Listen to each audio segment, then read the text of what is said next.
And good evening, everybody. We are back after our little break with during the holiday weekend. Hope yours is just as brilliant. This is Gary Redmond here for Miguel, and we welcome you all to episode 110 of the New York Red Bulls discussion group, the podcast. So it was a very good week for the New York Red Bulls, and we're going to basically going to talk about all of that. Of course, naturally, we're going to talk about how the Red Bulls handled their business against Charlotte FC, and then 3 days after that, they took care of Orlando City SC. And while we will briefly go through all that, we're going to actually get Carlos is standing by to give you a full rundown because our next game is going to be a big one, whether or not anyone likes it or not. They're going to go travel up to Foxborough and do something that they haven't done in a very long time. Try to win a game at the Razor against the New England Revolution. Of course, naturally, Gotham FC didn't play for a while. They play later on this week. But we're going to go talk about New York Red Bulls 2 and how they went over the Queens. And, of course, didn't do so well. Plus, of course, all the hot takes, of course, from everyone in the live audience. I see people logging in right now. Good to see you guys. It's great to see you guys back. And, of course, naturally, if you happen to miss the live show, as always, you can catch the recording here on YouTube, goals.tv, and of course, Spotify.com. Now, all of the episodes basically are uploaded on the very next day for your viewing and watching pleasure. And of course, this is your show, right? We've said this all the time, and it bears repeating. If you have any questions, suggestions how to make the show better, let us know. Just let us know how we're doing. We welcome any feedback, good or bad. Just simply shoot us an email at rbdg, the podcast, at gmail.com. Once again, that email address is right there for your pleasure, rbdg, the podcast, at gmail.com. So this whole week was a good one. You had a game on Wednesday night. You had a game on Saturday. And next week we go up to the Razor. And we're going to discuss all that, of course, as I bring in, naturally, my co-host. Miguel's running a little late, but never mind. We have Carlos Cano from his wonderful home out in Jersey. With all due, before we even ask how was your weekend, did you think that this was going to be a I'm sorry about that. Just have to kill this music. Thank you. Did you think that this was going to be a pivotal moment for the New York Red Bulls, or this was just home games as usual? I, I don't know that it was either, Gary. I think Okay. this is again reminiscent, and we've spoken about this in the past. This is reminiscent of the stretch that we had a couple years back with Marsh, and that feeling again that Red Bull Arena is a fortress that anyone that Yeah. comes into Red Bull Arena literally has to be ready to play their absolute best if they even stand a chance to beat us because we're undefeated at home.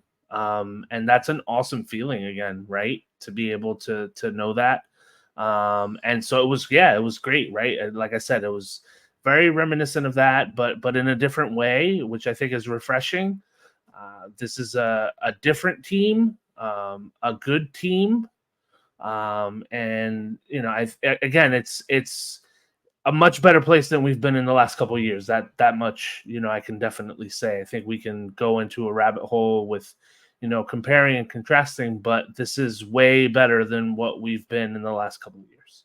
Yeah, I mean, it was kind of disturbing the fact that teams would just simply roll into the cathedral and just simply take what's theirs, and then plant their flags and on the pitch, and we had nothing but surrender.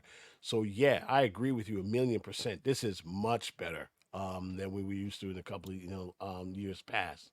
The one thing that folks in the group and I've noticed that of course there are of course positions of need here and there, especially the recent need to to Peter Stroud, is that in some areas, especially up front, things are clicking.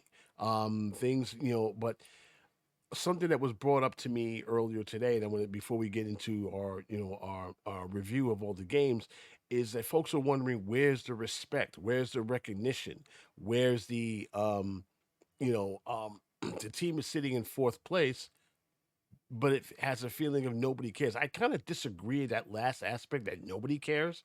We sure do.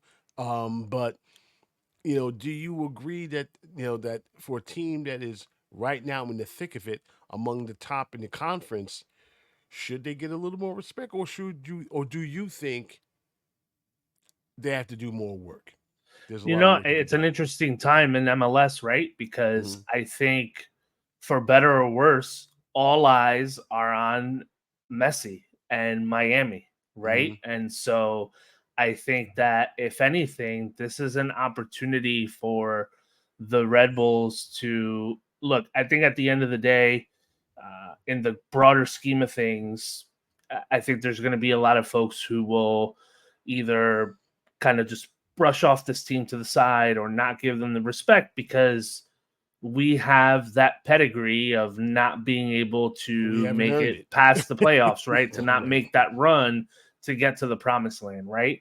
So I think it's, head straight ahead, play the game that's in front of you, win games, score goals, get into the playoffs, and let it happen then, right? Because I think, again, right now, all eyes are on Messi and what that team is doing or not doing, right? And when they lose, it's a big deal because, everyone, I think it's almost unrealistic at this point, but I think everyone expects that every game that team is going to win because of the Right. team that they field, right? Um, but now we also have, we have the international breaks coming up and folks Mm-hmm. going away and Mm-hmm. Copa America and the Euros and all these other things, right? And so I think it's just an opportunity for this team, really for everyone in the league, right, who wants to stake their claim to eyes straight ahead, eyes on the prize, keep it going, right? Like, we know we're losing Token, we'll be losing Cornell for a couple matches now, but at the end of the day, it's business as usual, Next right? man Like, up. we Right. can't stop. So, to answer the question overall, to be honest, I think the respect that this team gets from the fan base is more than enough right now. And Mm-hmm. at the end of the day, when we want that respect Agreed. from everyone else in the league and We have to and earn and it. abroad, it'll be when we make it to the promised land and we win the cup. Yeah.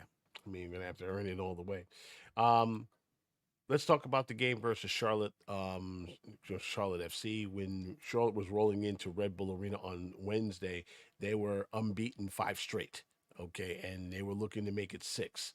Fortunately for the Red Bulls, they were doing quite well at home. Before the match ever kicked off, of course, we talked with Coach Sandal Schwartz, and he saw this as an opportunity, right? He saw this opportunity to basically, pick up some points, especially after the loss versus NYCFC, 2-1, stinging 2-1 defeated, of course, in the Hudson River Derby. And by and far, this isn't, by and far, with a team that hasn't, lost the game at home, and you want to put in a good showing in front of the home folks, you're undefeated in 7 games. You're looking good, but the schedule getting a little tight. But the fun got started.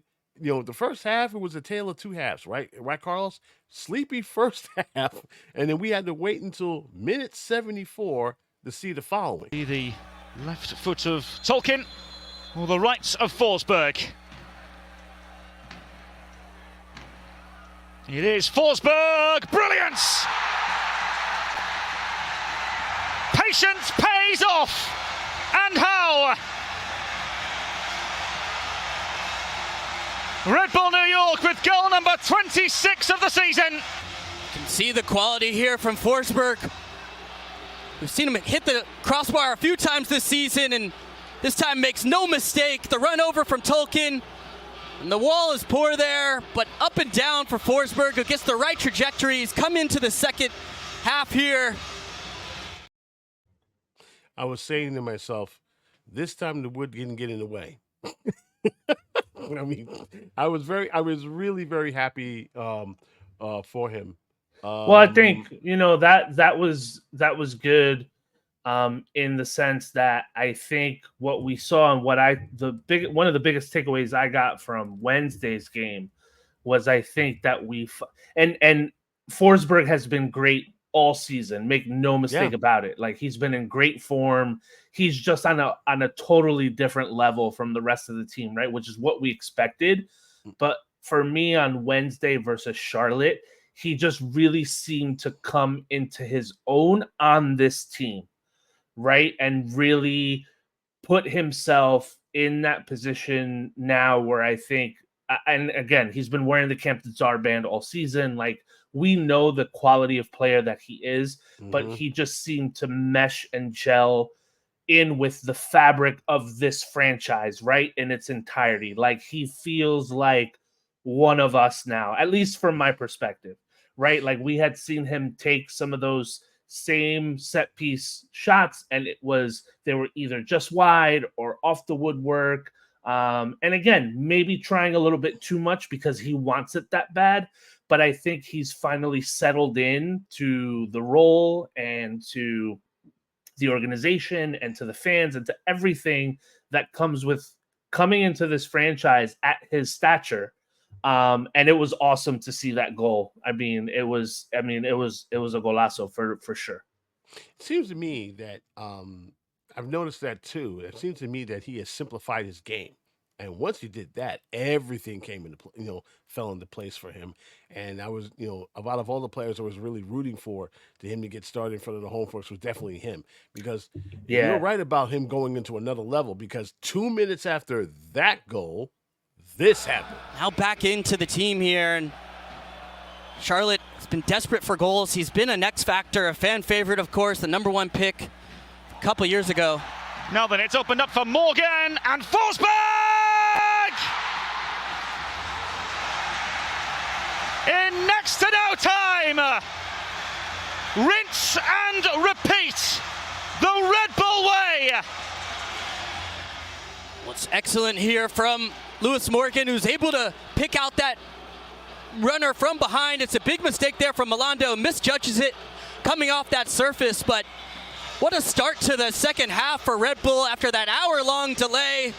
And they've come out and been the aggressor from the jump, and it's been the number 10, Forsberg, who's been at the center of it. Yeah, we apologize for the audio on the video. This is coming directly from our friends from Major League Soccer. We tried to clean it up a little bit before showtime. Couldn't able to do that. We'll probably do it on post. Miguel Nunez now joins us. I'm sorry. I had troubles logging on. Okay, so, not a problem. Yeah. So at that point, go ahead. I will say that I got the prediction to that game spot on. Thank you, Garry. Yeah, thanks to you, you're now in first. Thank you. You're now in first place. We were just before you came on air, Miguel. We were talking how Forsberg has played in a different level. He was trying too hard here and there. It didn't look like he was really getting into form. Simplified his game, and now all of a sudden he is really taken off. Really getting into spots, really getting into goals and stuff like that. He's really embraced this team, which is something that we love when players from otherwise do just that. And my question to you, Miguel, I asked you 2 weeks ago if you felt impressed by Forsberg. How are you feeling now after seeing the performance? That performance was Pibe Valderrama-like, okay? It was Henry-esque, dare I say it, okay? Just wow. That was a fantastic performance worthy of a DP, okay? Designated player. Thank you very much. Hey guys, it's crazy this may sound, but some of the fans some of the folks in the group were really concerned about him not scoring enough goals, as that's his general role for someone who's making north of $5 million, for a player his stature. But it looks like what I said about people needed exhibiting a little patience looks like a pretty right, because he's definitely getting there. It's going to be a long season, and he works as hard as anybody. From what we hear when people go to the training center, he's out there, working hard with the guys, working hard with the players, and working with his own game. And once he simplified it, things got better. So he's really embraced his role to being the captain. He's really calmed down the midfield, especially after that injury with Stroud. More on that a little later. And it seems that for now, everything is clicking. As far as offensively, of course, there are a couple of players I like to see, get back on the deck. We'll talk about that part later. But while Forsberg was having it, wonderful with a brace, Andres Reyes, remember him? He got his in the 83rd minute. It's going to be difficult, but got to give it a shot. Ball towards the back post. Not completely cleared away. It's 3. And the floodgates are gaping at Red Bull Arena. The best defense in the land crumbling at Red Bull Arena. You can see the ball in from Tolkien, who does well, and it just becomes a scrap, and that's where Andres Reyes is always going to come out on top. He's alert to it, to wherever the ball drops, gets a preparatory touch just out from underneath him. Does that so well, and then just toes it in the back of the net to put Red Bull up 3-0 at home. When one goal comes, it's been an avalanche. It's clever with the toe. Notice that they've been doing this when it was raining. Seems that we do quite well when weather ain't that great. But as the announcer, alluded to, when Charlotte came in rolling with a 5-game win streak, not too many teams scored on them. They come to Red Bull Arena, we dropped 3. Carlos, do you feel that at this point, is it because of the home cooking, or is it because the team is really wrapping themselves around, as you said, Forsberg earlier, and really, getting that confidence level up? It's a little bit of both, I think. Obviously, right? Like I said earlier, I think this idea and this concept of the home field advantage is once again alive and well at Red Bull Arena, right? But I also think that, like I said, Forsberg coming into his own, and one of the best things about a player of his caliber, right? And you can, I dare make the comparisons to a Messi in that he's a player that's going to make everyone around him better, right? And so if you're able to do that, that's ultimately going to equate success. And what I've noticed is there's been a lot of fluidity and a lot of flexibility and freedom in the attacking third, particularly between him and Lewis Morgan. You'll notice that they swap between that center mid and that left flank position interchangeably, depending on the matchups that they get. So they're very attuned to that, right? And they make those switches. You'll notice that there are some spots where Forsberg plays out wide, Morgan will pinch in, and other times that they'll do it kind of vice versa. And I know obviously we'll get to the game from over the weekend, but the game over the weekend, Morgan was playing a lot more outside on the flank, and Forsberg was pinched in, right? So they're utilizing that and seeing that for what it is, right? I think the biggest concern, and we can certainly talk about this more as not only today but moving forward goes on, is to your point, right? And I think it's also different. It shows the caliber of player that Forsberg is, right? Coming from Europe, so it's a different discipline, it's a different preparation. So he's going to be cut from a different cloth. But at the end of the day, the biggest concern that we've all had going in about this team is the depth, right? And so will this franchise take advantage of the summer transfer window to bring in folks who can provide relief so that Forsberg doesn't have to go a full 90 right this early on in the season, so that hopefully we can kind of, I don't want to say wean him back, right? But, in situations, again, I think that was the perfect one. And I don't remember off the top of my head if Forsberg did come off at some point during the Charlotte game, right? But once you're at 2-0, 3-0, someone like him should come off, right? And be spelled by someone who can take advantage of the last 15, 20 minutes or so. But, again, overall, I think what I've been most impressed by and what keeps me very optimistic is that Forsberg makes everyone else around him better. Miguel, this is something you brought up a couple of shows back where, especially in the depth that's going to be tested, especially if you look ahead of the schedule, there are no gimmies, okay? There really aren't. So is that, based on what Carl said, do you feel the same way as far as the depth is concerned, as the fears are justified? or are you exercising to the group and everybody else a little patience?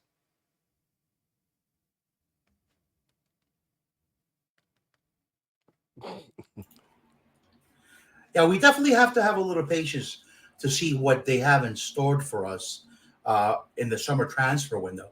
Okay. As a matter of fact, this past week, we've been linked to another Swedish guy. Okay. Um, so, what moves are they going to do? Because right now, as we stand right now, I don't think the depth is there for us to challenge for an MLS Cup. Okay. No. Definitely, as far as the forwards go, they're kind of not where they're supposed to be at, especially Dante Van Zier. Okay, I'm getting concerned now. Okay, you know, so and as far as depth in other areas of the field, of course, like defenders. Okay, especially out wide. Okay. And maybe another piece in the defensive midfield. Okay. Wiki Carmona is like starting every game now. Okay. But he hasn't been that bad. I He- mean, everyone's expecting things to fall apart around him, but But you know what? He's not doing been okay. He's not been Dax McCarty or even Felipe. Okay. Okay. There you go. He's not Dax McCarty, and he's certainly not Felipe. He hasn't been what's the kid we had last year? The kid from Venezuela that went to France. Oh God. Cáceres. He's not even Cáceres. Okay, there you go. I mean, well, Cáceres was two-way. Okay. He can defend, No. but he can score. But Right. but no. I mean, there's a reason why he was picked up to go to Europe. And many of these guys, they get their games better after a couple. But Cáceres has been around for years. Okay, and sooner or later he had to move on. I think I think what it is, guys, too, is as I'm looking at stat charts and things like that, right? And so I know what I'm looking at right now is sort of incomplete because I know obviously Elias has a couple of goals as well. Obviously Morgan is our biggest producer. He's got 9 goals. I agree with Miguel, right? Van Zier is a huge concern because he is positioned as a forward and he's not scoring. He's got 2 goals, right? He's got 6 assists, which is great, right? But it should be 6 assists and 4 or 5 goals. Dare I say 6?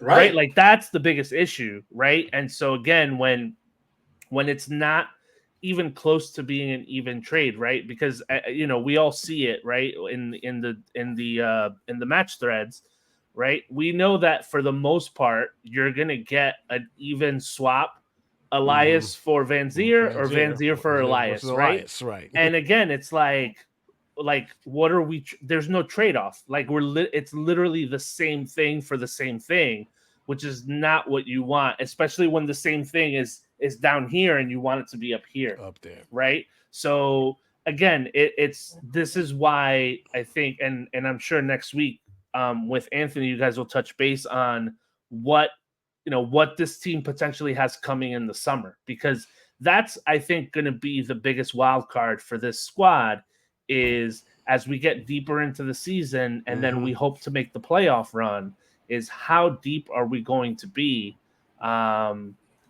Because I think that's calendar switches to fall. Yeah, and especially when you get into the playoffs, that particularly, right? If you're in that tight game in the playoffs, or you need to come back from behind, who's coming off of your bench to make a difference, right? And right now, I'm not excited about who comes off the bench. Like, who are you really excited for that comes off the bench? And I think that's the biggest issue right now that this team has. We can nitpick at just about anything, but that's obviously the most glaring issue. Based on both of your points about the concern, yes, the concern is there. And despite that, I'm not ready to throw this kid under the bus. Okay, I'm not, because I see the quality in him. He's just going through a rough spell right now. I'm not making any excuses for him. After all, He's on my milk carton, as you guys know. Okay. You're talking about Van Zier, right? Yeah, I'm talking about Van Zier. I Okay. want him off that milk carton. I want him on a roll. But the expectations on the fan base as far as forwards are concerned, you got one person to blame on all that. Bradley Wright Phillips. He basically set the bar as far as how goals are scored on this team. And so far, no one has come close to that. Okay, no one has ever come close to his statue, or probably will never be.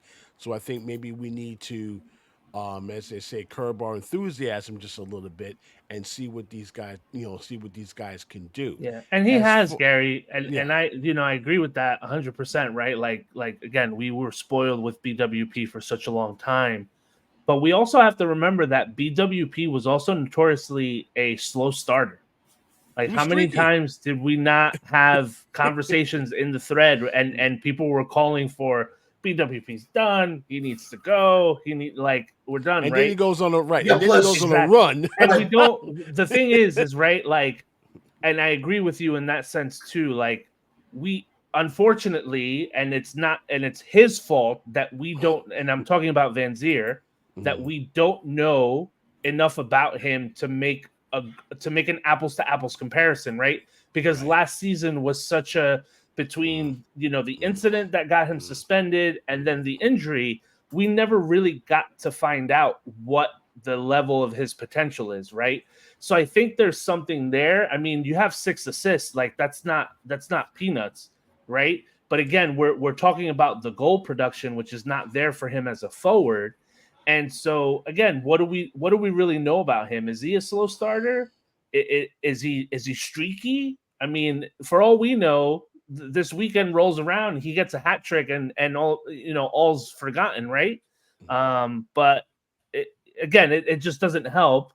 But it also, again, doesn't help that we don't have the depth, right? So that if he's being streaky, that he's going to come off the pitch and we're going to be able to replace him in a game with someone that is proven. Like, we don't have that. And again, that is a problem. Okay, and also, if I might chime in, in regards to BWP, you guys talk about it. He was a slow starter, but I would venture to say that he was a slow finisher as well. Okay, he wasn't that good in the playoffs. I remember that. It's at Toronto. He goes around the goalkeeper, just stick it in. It wasn't a great angle, but he should have put us into the next round. Okay. Yeah. So if Van Zier, we can go into the playoffs with Van Zier and he could just stick him in. I'll take that. Okay. My thing with Van Zier is that I'm not saying to the fans that they need to exercise a little patience, and I'm sure they should. But I've talked with him one-on-one a couple of times. He wants to do well here. He is well aware that he had the debut from hell. Okay. What he went through, nobody should go through. Okay. And he wanted to focus this year of really improving what he did from last year. 6 assists, that's not bad. Okay, he's getting there. He's basically getting a point a game. When when he starts getting, my gut feeling is once he figures it out how to keep things simple, just like Forsberg did, goals are gonna happen. Okay, you see it. The fans are a little frustrated because they see it in bits and pieces. They see it in spurts, but that's the life of a that's the life of a striker.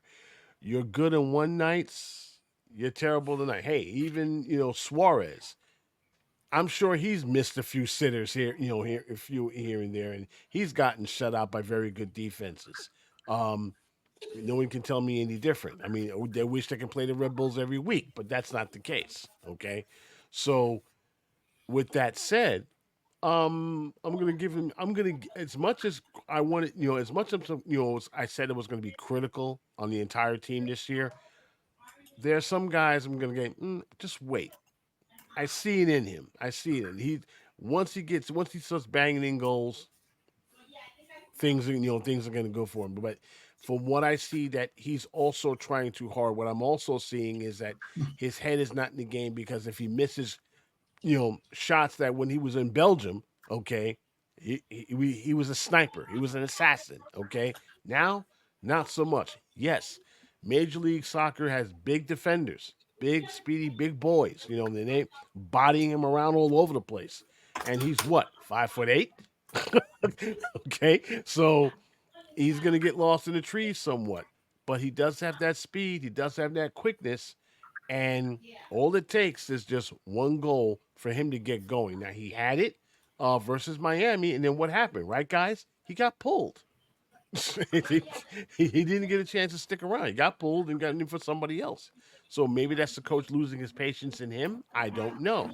But 100% right about the depth. I mean, we've been saying this since training camp. They need reinforcements. It can't be Forsberg, Van Zier, and friends. It can't, it can't be like that.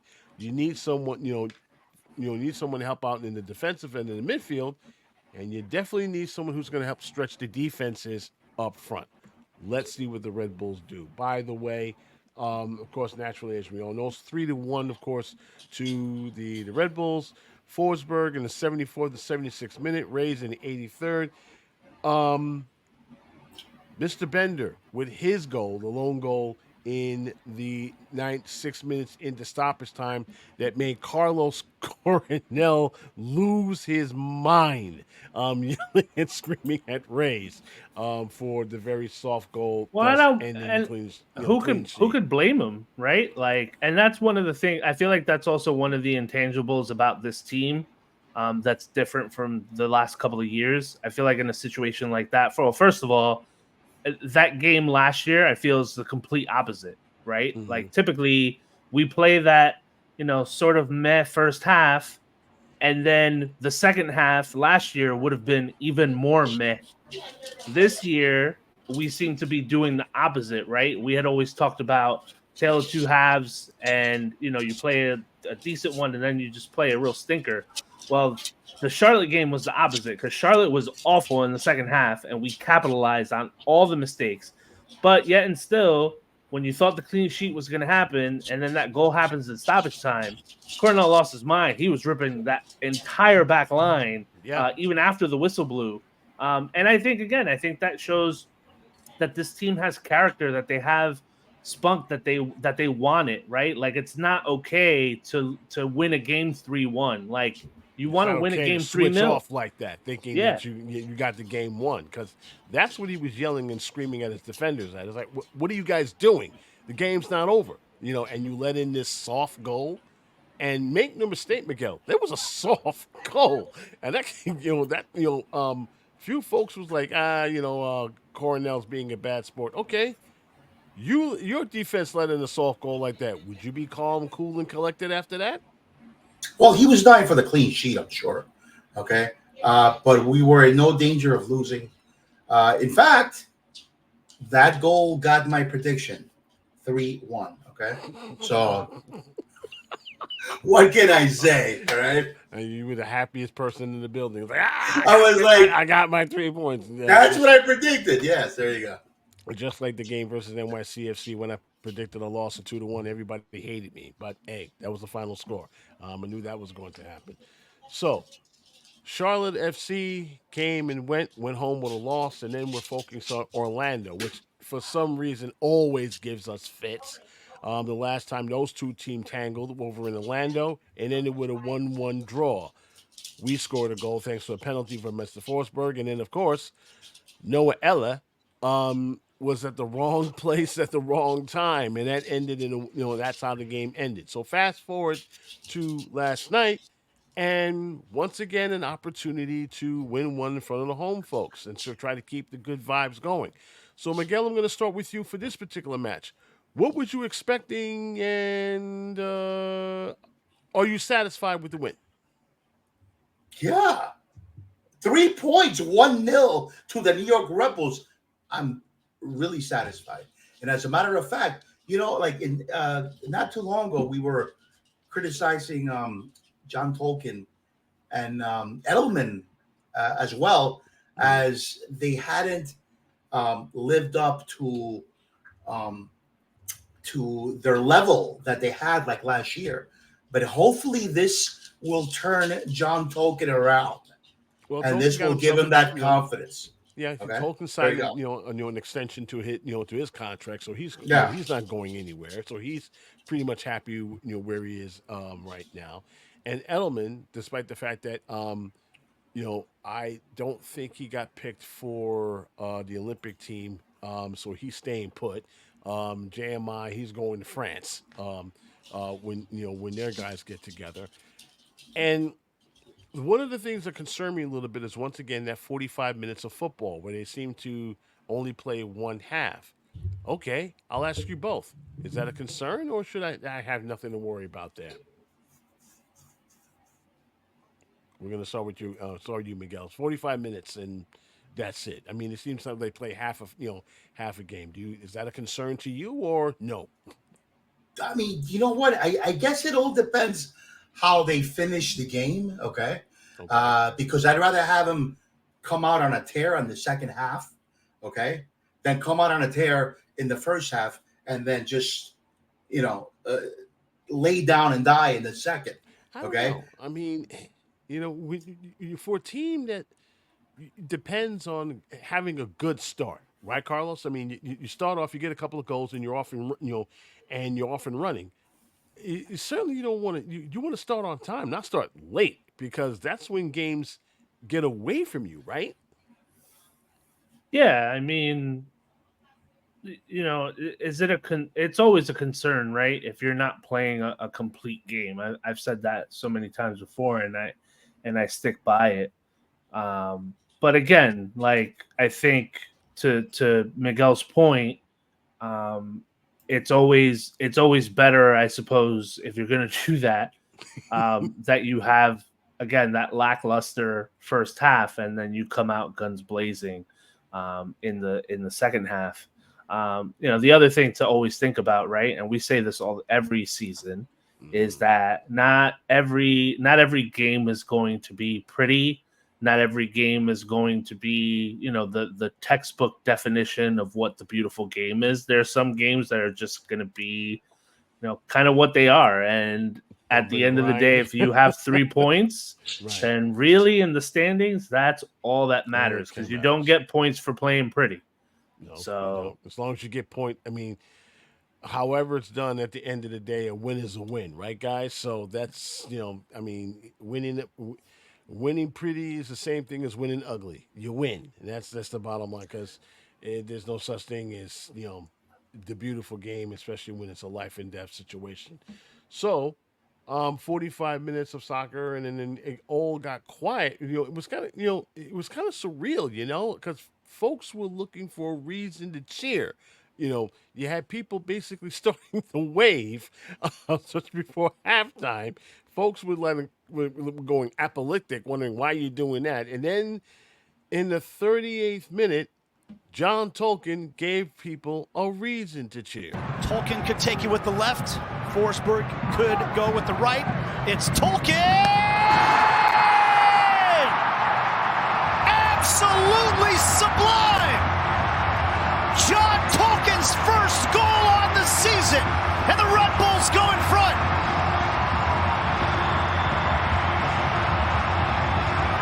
Lean on the set pieces, right? Struggling for the build, haven't really had a presence up top, and yet the Wonder Boy does good once again. John Tolkien, what a strike. Just the perfect amount of pace behind this ball. And you kind of figure that he and Forsberg had a last little chat to see who was able to score goals on free kicks at the end of the season. And that was the only goal that they needed. That was the only goal that they got. So it was Tolkien in the 38th minute. Final score 1-0 to the Red Bulls against Orlando City. So that was their 29th goal of the season. It seems that all the the one thing that's got me impressed in these last 2 games, right? No, they played at Red Bull Arena, not at Citi Field. That's where they lost. Apologies to the graphics. Um, Speaking of Citi Field, they seem to have put that loss in the rearview mirror. We haven't had a losing streak of any kind this season, have we, fellas? It seems that we're just basically one and done. I mean, okay, you lose a game, and they're right back at it. They win a couple of games here and there. They win, a match here and there. So does that tell you, Miguel, that this is a very different team, unlike teams in years past? Oh hell yeah! I'd rather have one loss every once in a while than one, two, or even three on the run there. Okay, and it does seem to be a different team from past Rebel teams, where some of these games they fall apart in the 75th minute and they lose. Okay, so but this is why it's imperative, Gary. Mm-hmm. Got to get a little bit more depth. In the summer, we get a little more depth, and this team can do something. Okay. Yeah, I mean, I agree with Vincent 110%. It's a great feeling going to a home games, knowing that it's a fortress again. Because think about it, okay? You go to the arena and you haven't seen a loss since, okay? The past few seasons, what do you see? People coming into your house and robbing it blind, right? I'm just making everybody look foolish, and you're never confident going. You're wondering if it's going to be a good game, if it's going to be or something going to be a disaster. We haven't seen it since, and he also agrees with you, Miguel. 100% the death is concerned. Every week, it's 4 players on the injured list. Well, we know that 3 players, now 4, are not going to be joining us in about until 2025. One of them, of course, was Peter Stroud. I mean, he was definitely holding it into the defensive midfield. So his loss hurts. Although other players have stepped up admirably, you think, Miguel, the team should go shopping for someone of his caliber even better? Well, yeah. I mean, we should really have a Dax McCarty, a Felipe level defensive midfielder.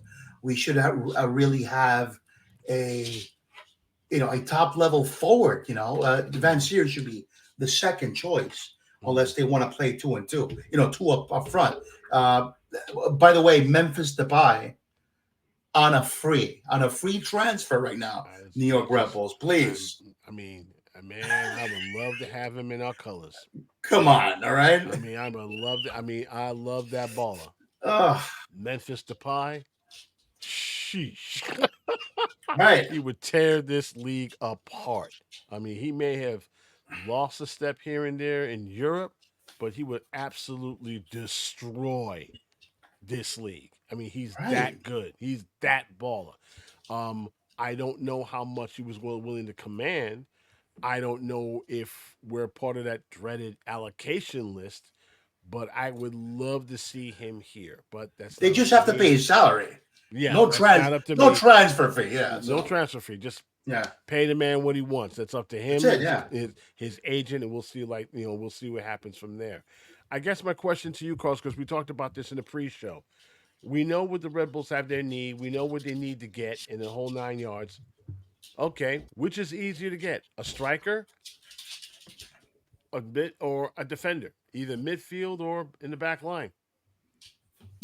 I don't know that there's one that's easier or not to get, right? But I think the biggest thing that we all, myself included, have to get over in some regard is, and it's hard, right? Because the history of some of the signings that this team has made are questionable at best, right? I'm glad you. And so we. The way I've always looked at any kind of signing, right, is that none of them are a sure thing, with the exception of the man that plays in Miami, who is just, again, he's the greatest player on earth, right? But I think that there's this unrealistic expectation that, especially now, right, for better or worse, that the next big signing is going to be as good as he is for whatever team it is that they end up on, right? Like, so it's hard, right? Because you're trying to manage different kinds of expectations, fan expectations, team expectations, and so on and so forth, right? So at the end of the day, not everyone, you're not going to make everybody happy. But what I will say is, more generally speaking, is I would be extremely disappointed if the team doesn't do anything during the summer window, as opposed to bringing in someone that maybe, maybe we're not all super familiar with, or isn't that sexy name that's out there. But at least they did something, right? I would be really disappointed if they didn't do anything at all. So to me, I don't know that it's a matter of which one's more difficult. I think it, to me, is which one is most important right now. And I still believe that right now, even with all the improvements that have been made, we're still missing a number 9. Even and no discredit to the one who wears the number 9 right now, but I think we could all agree that he is not the number 9 on the pitch that we're looking for. Yeah, he's not that guy. All right. We're going to take ourselves a quick break, but before we do, I'm going to give you guys the date. That date is April 2nd, 2022. That was the last time the New York Red Bulls won a game in Foxborough. So, after the break, Carlos Cano is going to basically school you guys on the preview on our next game, which is over at the Razor. See you back here in. Hold on for 1 second. We have a problem here. Thanks very much. 20 seconds. I mean, it's a tough place to play. We know this going on. And for all intents and purposes, every time we go up to Foxborough, bad things happen. Now, we got an own goal the last time we were there. So it should be. We won there last time, right? Yes, we did. We won. Okay, there you go. Yeah. By Polster, of all people. Okay. It deflected off him with me. But when we come back in 30 seconds, Carlos is going to give you the breakdown on our next game.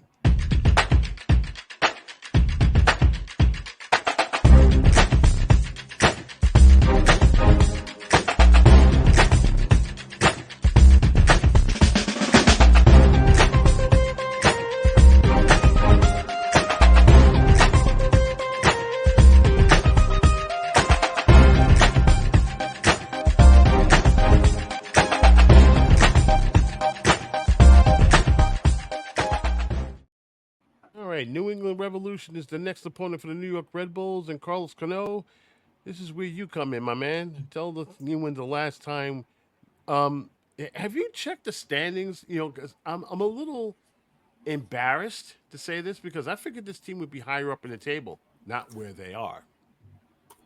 No, we know that the Revs have not been good by any stretch. They're bottom of the table. They're three wins, 10 losses, 1 draw. So they're pretty bad. Although I will make the correction that the last time we were at Gillette, we did not win. We lost 1-0. That was last August that we were there during the regular season and lost. But this, I mean, listen, this is, at least that I can remember in very recent history, this is almost unprecedented. The Revs stink. And there is... They're in last place. Yeah, there is no reason to think that we cannot go up there and make something happen. They're 1-5-1 at home, the Revs. Tell that to Vincent Escobar that means we'll lose. Well, again, right? Like, this is how jaded our fan base is, right? That we still think that any of these gimme games that you think on paper, end up not being so. But nonetheless, we will take it up to Gillette on Saturday, the 8th, 7:30 kickoff. This head-to-head situation, we are in the driver's seat. We have 18 wins. over the Revs. 7 draws, 12 losses to them in the course of time. It will be interesting to see, who's in, who's out. Obviously, we know that Tolkien and Cornell will be out. So it'll be interesting to see who gets. And Noah will also be right. It'll be well. interesting to see who gets the nod, particularly at goalkeeper. Right? Do they give give Mirror the gloves, or do they let Marcucci?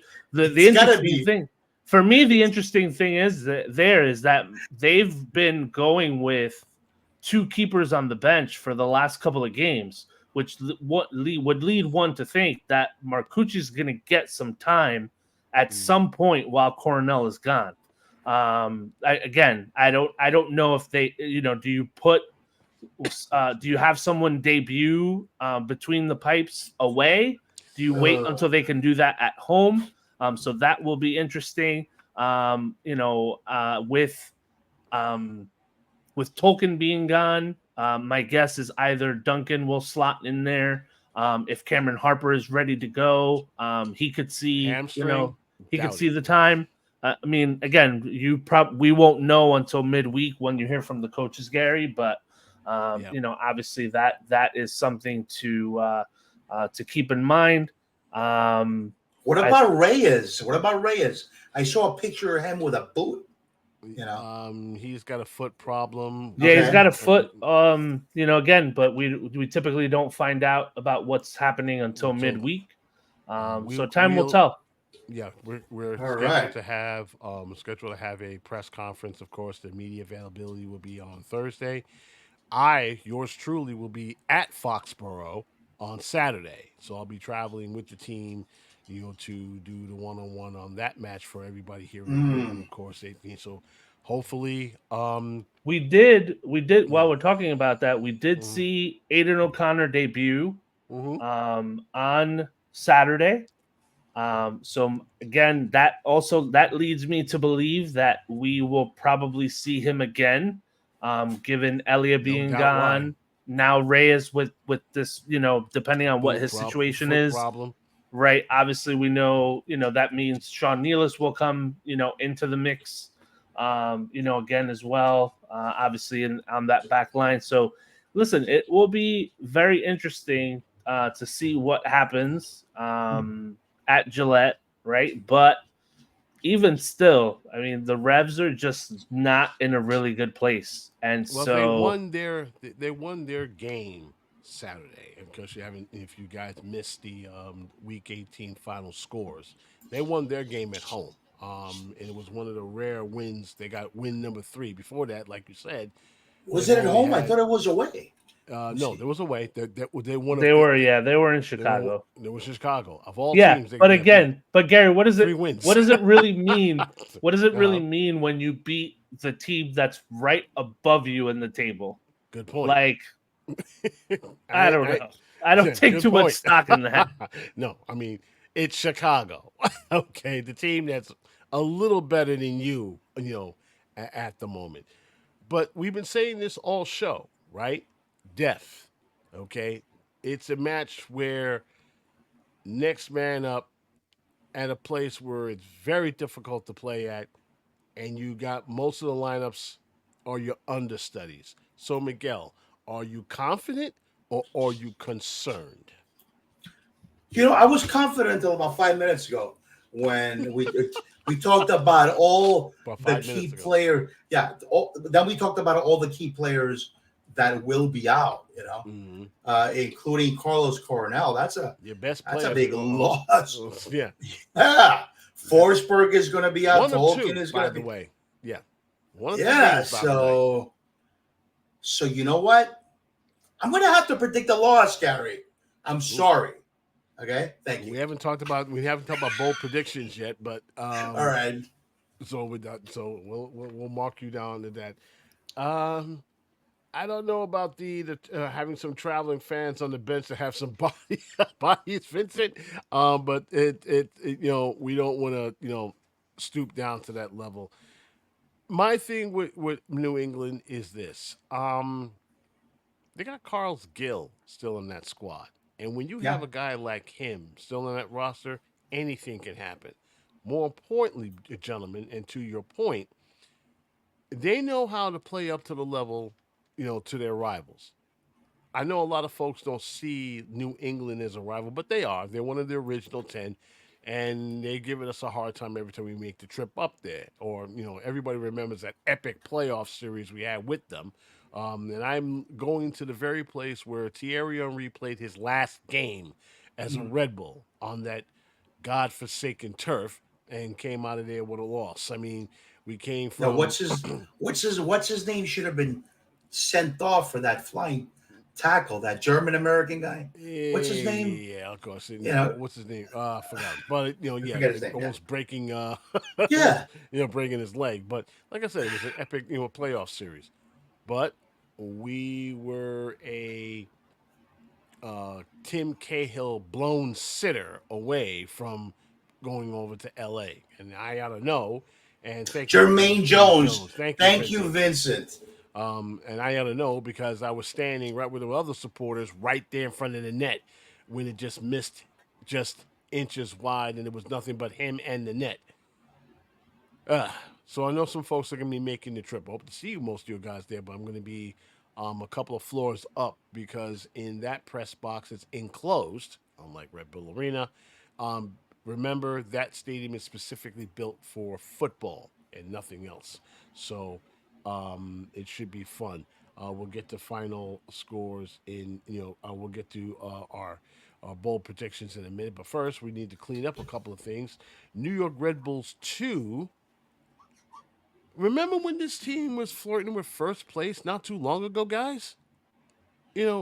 What happened to this squad? I mean, they went up to Belson Stadium, lose to NYCFC 2 by a score of 3-2, but that's their 5th straight loss.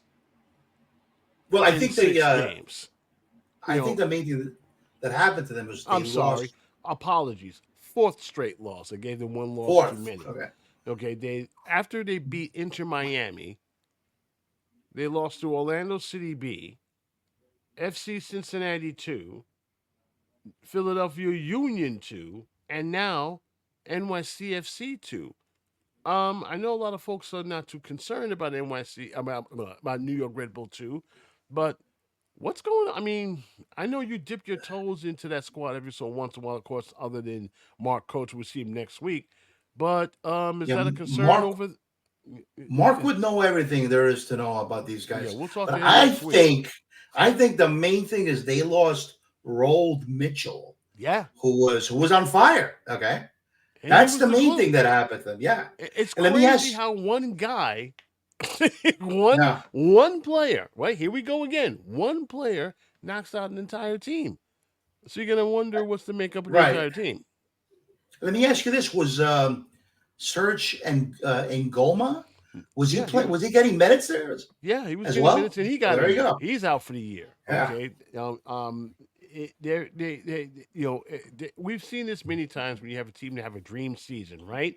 And the next thing you know, they get hit with injuries left and right, and their dream season becomes a nightmare. This is what's happening now with New York Red Bull 2. I mean, they're running out of bodies at this point. So it's very concerned, but luckily for them, their next game will be at home. Their next game will be home against Toronto FC 2. That will take place the next day on Sunday at 7:00. Sorry, can't make it because I'll be on my way home from there. New Jersey, New York, Gotham FC. We know we haven't heard from them in a while because, it's been a break, for the NWSL. Their next game is also on Saturday against Angel City FC at Red Bull Arena. Kickoff is at 12:30 in the afternoon. Yikes! I mean, 12. I'm wondering what is the reason for that? 12:30 in the afternoon. So that's to take on Angel City, which is the women's team for LAFC. It's got to be a TV thing, Gary. Yeah, it's got to be a TV. You know, 1 and then 2 and then 3 like that. You know? Yeah, my niece is coming next month. She wants to go to a Gotham FC match. I told them I was definitely taking her there, especially since she graduated with a black belt. That was my gift to her. Okay, awesome. A couple of USA games to note. The men's national team will be taking Colombia over in Landover, Maryland. That is the Washington Commanders field. That's the team that's formerly known as the Redskins. That was formerly FedEx Field, formerly Jack Kent Cooke Stadium. Yes, I'm showing my age right now. That stadium has changed name, but that's where they'll be playing next. And the women got South Korea.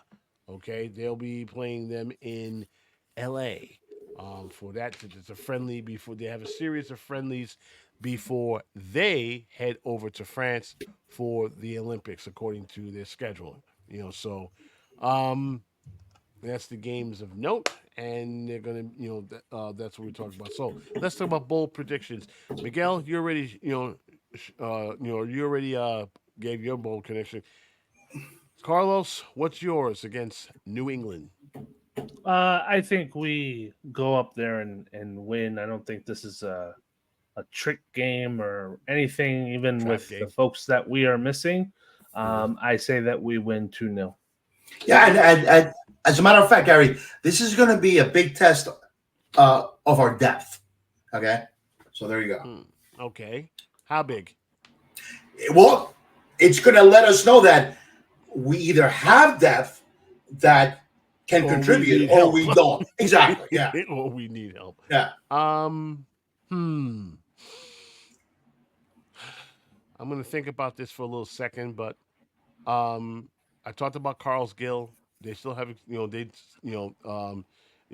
He almost stole that game when they played the Revs back at Red Bull Arena. I'm going to call this a 3-1 loss. I hope I'm wrong. Me too. I hope I'm wrong. I hope I'm wrong. Yeah. I would love to see them plant the flag in Foxborough. That's just my fan, because once I get up there, I'm not a fan. I'm part of the media, but it's to keep the good things rolling for this team. Remember, they're only going to be on the road twice this stretch. After that, they come back home, and then of course there's the what's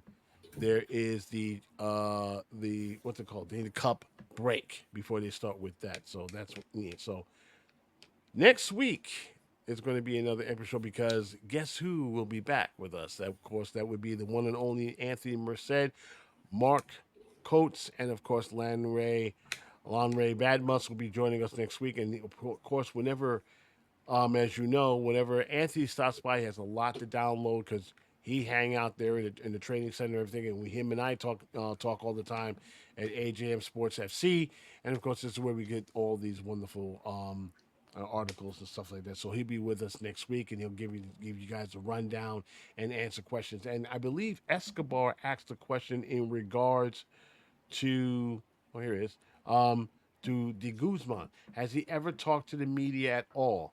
I think he did, but off to the side. But there's one way to find out. We're going to ask directly and find out, has he ever spoken to any one of us. Since he's been named, I haven't seen him. I mean, not too many people have. So I'm hoping, because he's absent, he's working the phones, trying to get some ballers in. Because, as we all said in the top of the show, depth is going to be an issue. And then you're going to be playing a game where you're going to be tested to see either we got the depth for a stretch run, or do we need some help? So all eyes are going to be on that match from the Red Bull perspective. And that is the end of our show. So, what a good week. One week, 2 matches, 6 points. How are we feeling, ladies and gentlemen, as we get ready to play the New England Revolution? I will say that while of course we must support our boys in red, I don't, for whatever reason, I don't know why, But this build up to Copa America has been flying under the radar. The U.S. have two really big prep games before the start of the tournament. They're playing Colombia tomorrow. They're playing Brazil next week, and then the tournament starts at the end of the month. Like, that's not to mention obviously the Olympic team that's going right, which we know Token is on, and so that team's been selected and they'll go to Paris. But it's going to be a big couple weeks for U.S. soccer, for those of us who have rooting interest in South America. Like, Copa America is always a time for me to don my Ecuadorian jersey, but this year I'll have to switch between the American one and the Ecuadorian one when the time comes. But listen, this is what we were all bragging and talking about, right? When everything got announced, Copa America in 24 and the World Cup in 26, it's here. And for whatever reason, I don't know, maybe everyone will just come late to jump on the bandwagon, but it's gonna be some exciting stuff. I'm excited for the game tomorrow to see what these guys look like. Now, is this a US A, B, or C team? Good question. Does anybody know? I don't know. Well, I was just looking at the rosters, right? Because I wanted to do some compare and contrast, but there's no question that the first team is the A team. I mean, there's no question. The one thing that I did find super interesting about the selections that were made is that Walker Zimmerman was selected to the Olympic squad, and he's not on the first team. So that is interesting. I can understand why. Yeah, so can I. Obviously, because the Olympic team has historically always been the young team, right? So they're, you can call them whatever, the U20, whatever, but they're not really that, right? Because it's really a collective. It just so happens that this is a unique year because you have Copa America and you have the Olympics. So I think it's cool in the sense that some of these younger kids, like a John Tolkien, will have the opportunity to represent the country at the Olympic game. And you save your studs for the Copa. Yeah, but right, because at least for me, right? And I think, I don't want to speak for anyone else, but I think most of us can agree, right? Like if you have both on a scale, you take Copa America any day over an Olympic medal, right? I mean, listen, in a perfect world, we get both, right? Like imagine if that happened. Like that would be absolutely nuts. But seeing Zimmerman kind of being the veteran presence on that younger squad with those kids, I think he's your captain. I think that's pretty cool. But like I said, it's just, for those of us who are really big soccer fans, right? Especially now that, Champions League is over and all of the club stuff is done in Europe. And now you've got the Euros and Copa America. Are coming up. Don't forget that. Summer of soccer, my friends. Summer of soccer. Yep. One other thing, people have been asking me about the women's national team playing at Red Bull Arena. It's happening July 13th. Game is at 3:30 p.m. So get your tickets. And that's a new era over there as well. With the new coach coming through, and she's finally put her fingerprint on this team. Was on the sidelines for the last friendly, and the women look good. They demolished the Koreans for 4-0. I think that final result was. And she came out in the press, the coach, saying, at this point, like the disappointment of the last Women's World Cup has got to be old news, and they're just looking forward and trying to get ahead. So again, summer of soccer, and look, if you're a big time soccer fan in the United States, this is what you dream of. Yeah, exactly. And on that note, we end it here. Of course, once again, next week, of course, Anthony Merced will be joining us with his monthly Red Bull, of course, download. Of course, Lon Ray Badmus, and of course Mark Coates will be joining us shortly. Join with us as well. And of course, Andy, of course, we invite you guys to ask Anthony any questions about the team, because he's definitely on the pulse of it, because he's there on the training center, interviewing players, interviewing coaches, and in some cases interviewing the staff. So we hope that you guys join us next week. As always, of course, if you're missing, of course, the live show, which is happening right now, don't forget, you can catch us on Spotify.com. You can catch us on our YouTube channel. And, of course, you can catch us on Goals.tv. All the new episodes, of course, will be uploaded the very next day. And while we're at it, of course, on our YouTube channel, please don't forget to like and subscribe. We will love it when you do, so that way you will be notified when the next show drops, which happens every Monday at 8 p.m. unless we tell you otherwise. So that's it. Hope to see many of you guys. For those of you who are traveling to New England on Saturday, I hope to see you all there. Be loud of everything else, because I'll be busy writing and all that other stuff. I won't have time to cheer, but I hope to see you guys.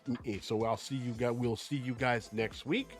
For Miguel Nunez and Carlos Cano, thanks so much for joining us. Till then, we'll see you all next week. Good night and goodbye for now.